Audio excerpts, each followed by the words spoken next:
सिवान भारत के पहले राष्ट्रपति डॉक्टर राजेंद्र प्रसाद के गृहनगर होने के कारण भारत के इतिहास में एक विशेष स्थान रखता है। ऐतिहासिक रूप से इस पुराने शहर में कई सामाजिक और राजनीतिक घटनाएं घटित हुई हैं। सिवान 8वीं शताब्दी के तक बनारस साम्राज्य का हिस्सा था।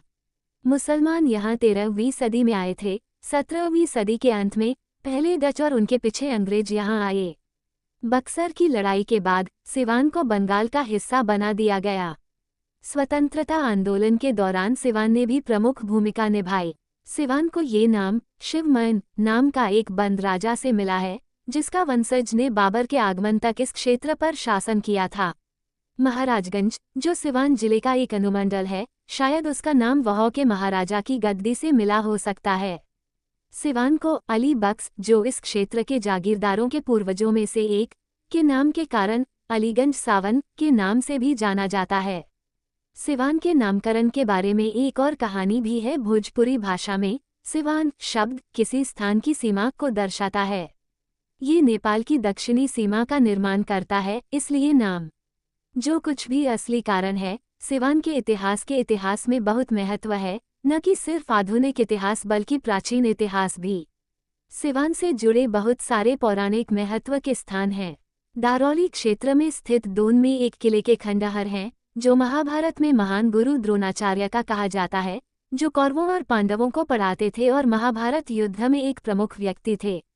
वास्तव में उनके बेटे अश्वत्थामा के बारे में माना जाता है कि पांडवों के पुत्रों की हत्या के लिए भगवान कृष्ण द्वारा दिए गए शाप के कारण पृथ्वी पर अभी भी भटक रहा है।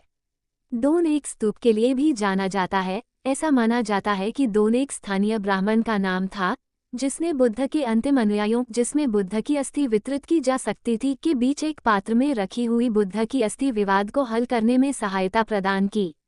आभार के प्रतीक के रूप में वह पात्र दोन को दिया गया था। उन्होंने पात्र के लिए एक स्तूप बनाया। हालांकि स्तूप अभी भी बौद्धों के लिए एक सम्मानित स्थान है।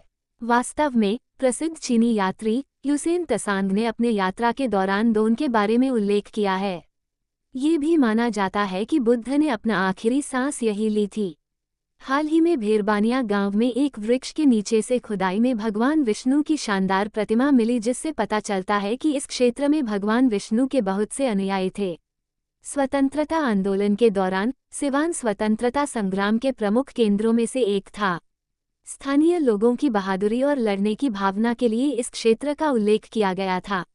सिवान अपने सामाजिक आंदोलनों के लिए भी उल्लेखनीय है, जिनमें से एक सामाजिक कार्यकर्ता और स्वतंत्रता सेनानी ब्रजकिशोर प्रसाद द्वारा शुरू किया गया पर्दा प्रथा विरोधी आंदोलन था। डॉक्टर राजेंद्र प्रसाद स्वतंत्रता सेनानी, जो स्वतंत्र भारत के पहले राष्ट्रपति बने, वे सिवान जिले के जिरादेई गांव से संबंधित थे। उन्होंने लोगों को स्वतंत्रता आंदोलन के प्रति जागरूक करने के लिए कई रैलियों का आयोजन किया। मौलाना मज़हरुल हक, एक और महान सामाजिक कार्यकर्ता जो आज भी हिंदू मुस्लिम एकता के प्रचार के लिए सम्मानित है, सिवान से ही थे। हक द्वारा स्थापित एक आश्रम, जिसे सदाकत आश्रम कहा जाता है, अभी भी पटना दानापुर रोड पर है।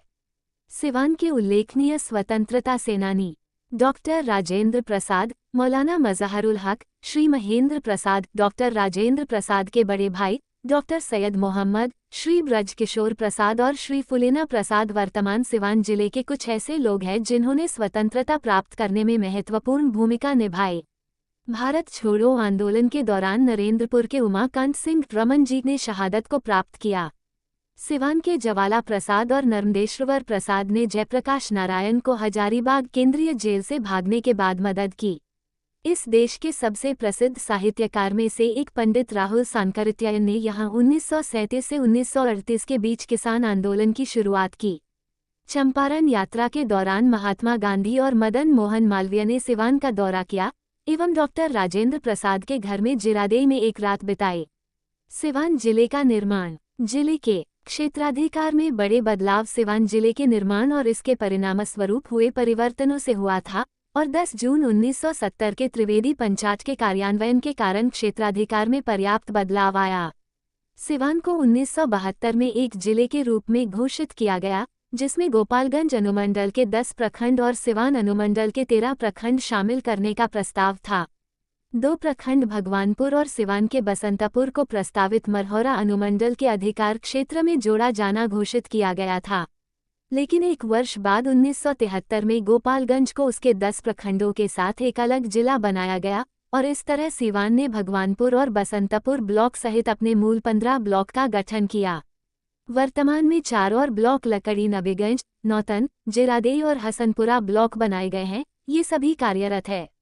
इस प्रकार सिवन जिले में कुल ब्लॉक सिवान, मैरवा, दरौली, गुठनी, हुसैनगंज, हसनपुरा, जिरादेई, अंदर, नौतन, रघुनाथपुर, सिसवन, बरहरिया, पचरूखी सिवान अनुमंडल में और महाराजगंज, दरौधा, गुरियाकोठी, बसंतपुर, भगवानपुर और लखड़ी नबीगंज महाराजगंज अनुमंडल में है। रोज ऐसे ही जानकारी के लिए चैनल को सब्सक्राइब करें और वीडियो को अपने दोस्तों में शेयर कर दें।